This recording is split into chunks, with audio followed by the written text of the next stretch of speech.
Okay, YouTube, new bag day. I got a Shimoda Urban Explore 20 liter. I was lucky enough to find this used on B&H for about $80, $90 off. I think that's a pretty good deal. I was hoping to get the 25 liter, but I figured the 20 would work, especially considering that savings. Alright, so this is kind of a first impressions video on this bag. I really haven't had the chance to really do anything with it yet. I just kind of got it. I just got it figured out and loaded up. So it's more of a first impressions video we got going on here. So when I first pulled this camera out of, when I first pulled this bag out of the box, I noticed this texture. It has a very interesting texture to it. It's recycled material, I believe. It's Cordura Recore is what it is. The zipper pulls are leather. I like that. I think that's nice. I think this boa color plays well with this leather. Yeah. That's the outside of the bag. That's the material. Okay, so let's look at the external pockets. The first kind of big external pocket is this one here. Now it does go all the way up into this and all the way down to the very bottom of the bag. All the way down. Yeah, there's my fingers right here. All the way down there. So that's a pretty big pocket. And then you've also got a zipper pocket inside that pocket. And that's where I've been keeping AA and stuff like that. Just extras. Like you can probably put snacks and shit in there if you really wanted to. Alright. There is also a hidden AirTag pocket in this section of the bag here. I don't have an AirTag. I'm planning on getting one, just don't got one yet. Alright. Moving around to the side of the bag. This is the side access for your camera gear. You can see my Leica sitting in there. I appreciate side access. Just a little quicker to get to stuff. The other side of the bag is kind of like a charging station, I'd call it. You've got little elastic bands for your charging cables. And then you've also got this port right here so that you can plug a battery pack in and then route the cable to inside the bag or vice versa. I've seen a lot of people say that they put their battery pack inside the bag and then they use this pocket to charge their phone. But I think what I'll use it for is probably routing the charger inside the bag and charging cameras and stuff like that. That's handy.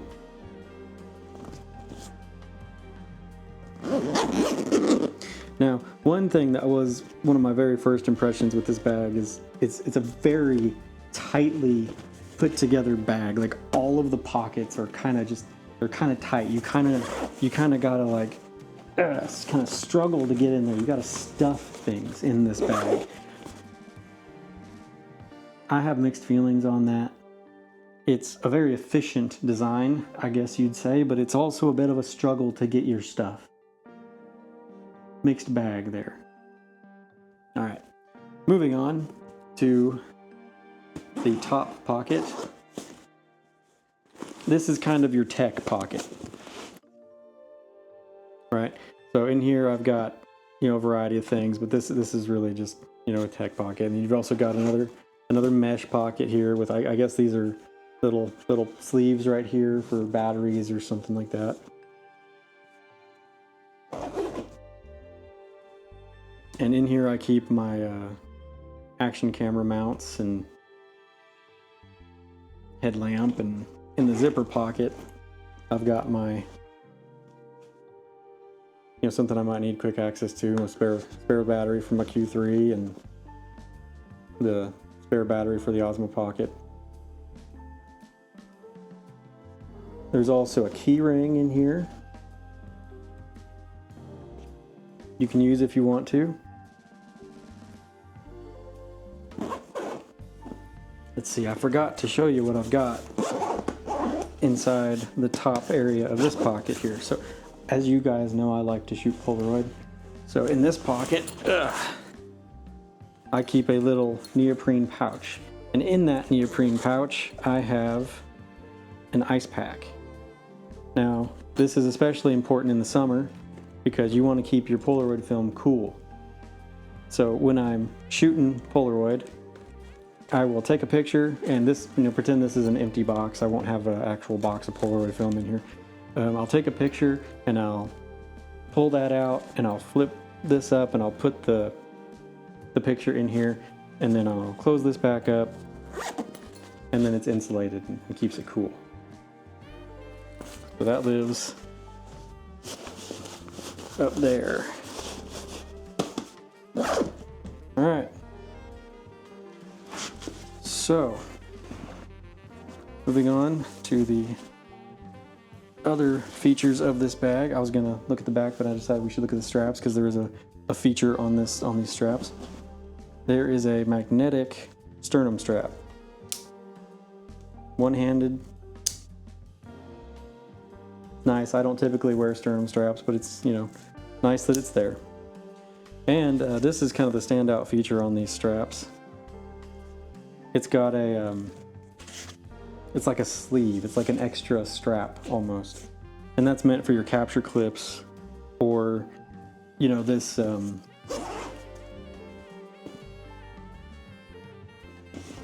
this clippy from GoPro.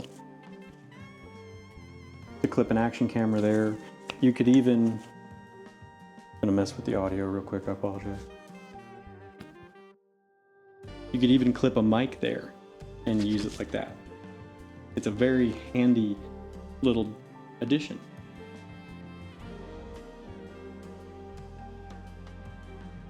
Okay. Oh, almost forgot. The water bottle pockets. These are the tightest water bottle pockets I have ever seen on a camera bag, on a backpack in general. There is inside there a strap to retain a tripod. And that is present on both sides. There is also a strap down here.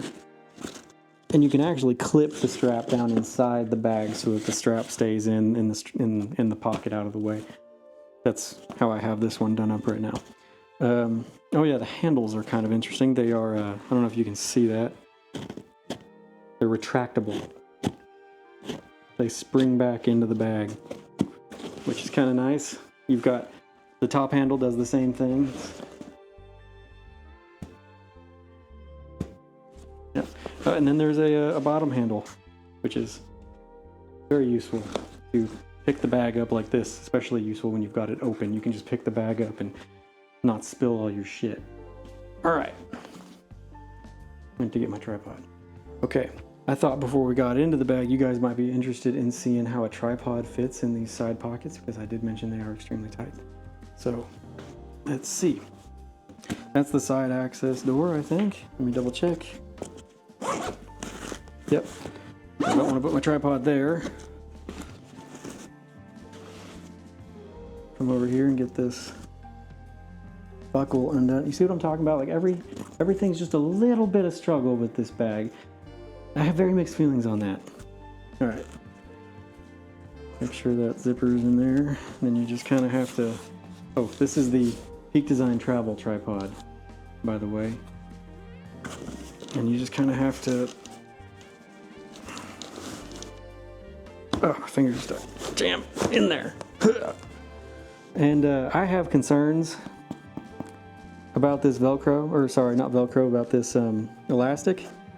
I already kind of feel like it's separating from the pocket here, which is very frustrating because these are marketed as pockets for tripods.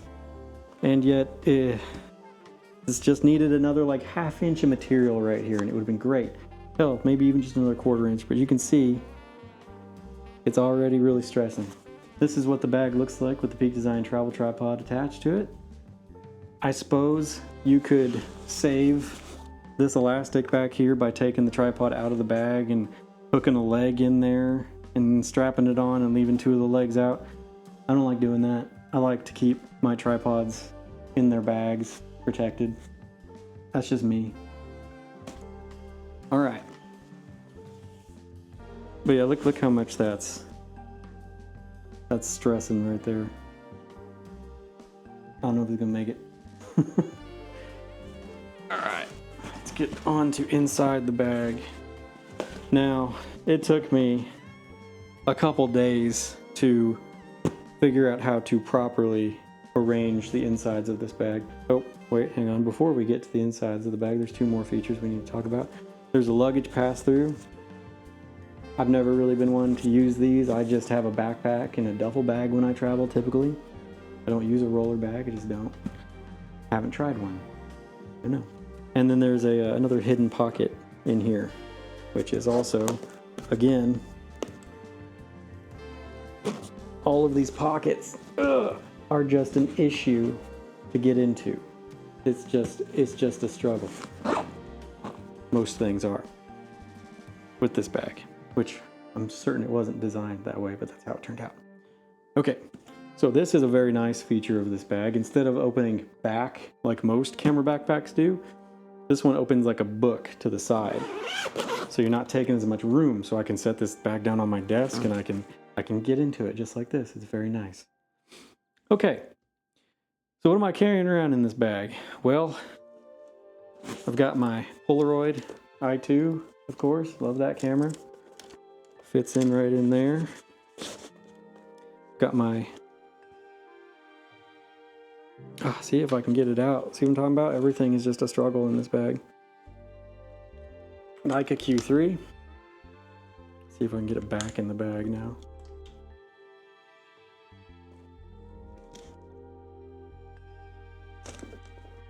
Yep. A little bit of finagling. There's just... everything's just a little bit of struggle. Alright, the recently acquired SF60 flash. I had an SF40. Well, that's a tale for another day, another video.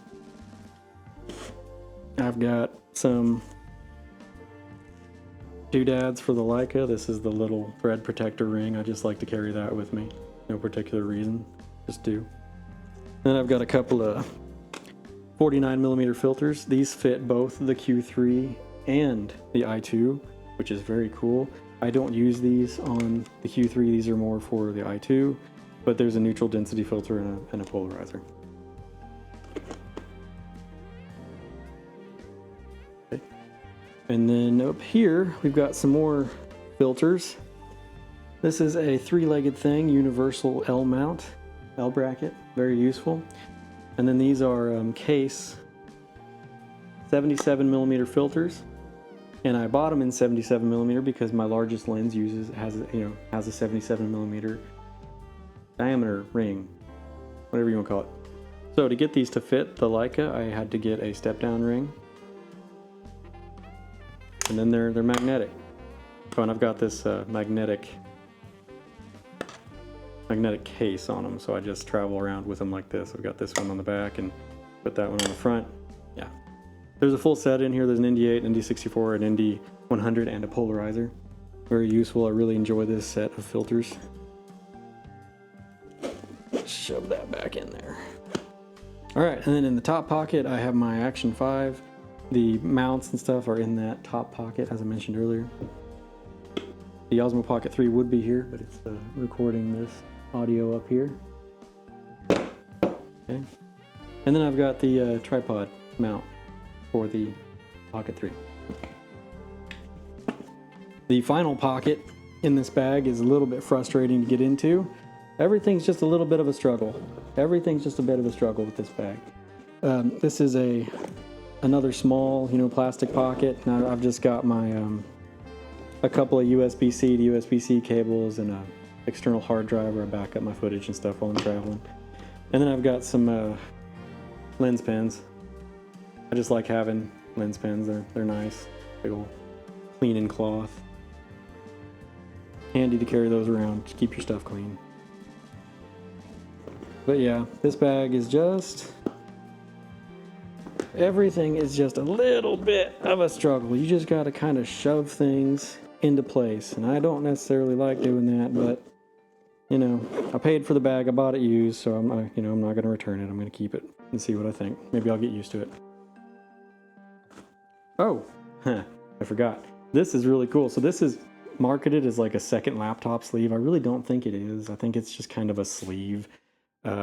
Ian, the guy who runs the Shimoda YouTube channel or makes videos, he just calls it a sleeve. He puts his filters in there.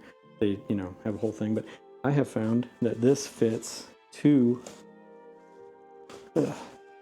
packages of Polaroid film side by side, and I can get about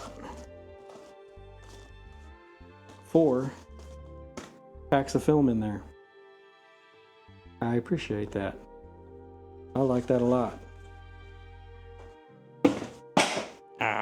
Darn it. Well, I'll worry about that later. Very convenient and handy to be able to fit 4 packs of Polaroid film in here. All right. That reminds me, there is one pocket that I forgot to mention because it's in a weird spot. I've never had a bag where the laptop compartment is where it is on this bag. So to get to your laptop, you got to get into this top pocket. And then, I like to take things out because I don't want stuff getting in the way of my laptop coming in and out. But then there's a little, flap right here that has a little laptop on it. And there's your laptop right here in the middle of the bag. Interesting design. It's different. Don't know how I feel about it. There's quite a bit of padding up here. So I don't think it would be an issue. All right. So that's my initial feelings on the Shimoda Urban Explorer 20 liter. And of course, I'll do another review in a few months if I'm still using it. Let me know if you have any questions about the bag. I'll be happy to try and answer them. Thank you for watching, and I'll see you in the next video.